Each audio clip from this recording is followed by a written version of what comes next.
past 6 weeks, Western Montana has experienced 3 different winter storms and a level of air quality we don't usually see until later in the winter. Is this any indication of a harsh winter to come?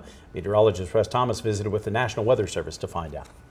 National Weather Service senior meteorologist Robert Nestor has issued his annual long-range winter forecast for western Montana. This year's forecast is based on what are called INSO-neutral conditions, which is a lack of El Nino or La Nina influences.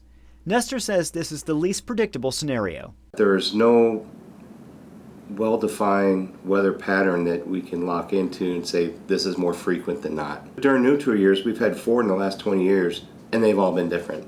This pattern offers no real indication of a long-range bias. A stretch of cold, snowy conditions could easily switch to a stretch of dry days with valley inversions.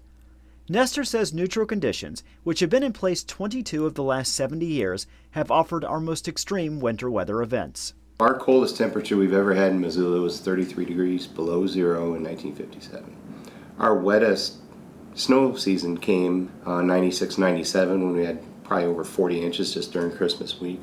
This is a trend worth noting in INSO-neutral years. There does seem to be more frequent intense events. And, as this fall has already shown, it doesn't take an extreme snowfall to create dangerous conditions.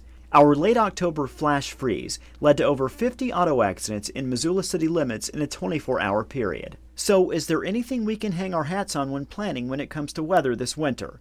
I would tell them to pay attention to those 1 and 2 week forecasts because we can have confidence in a major change. The bottom line, if you love winter storms that produce a lot of snow, you're almost guaranteed to get a couple or maybe more. But if you prefer more settled weather, you're almost certain to get stretches of dry conditions between snow events. In Missoula, Russ Thomas, MTN News. The current 8 to 14-day outlook for the rest of this month calls for near normal conditions for temperatures and precipitation.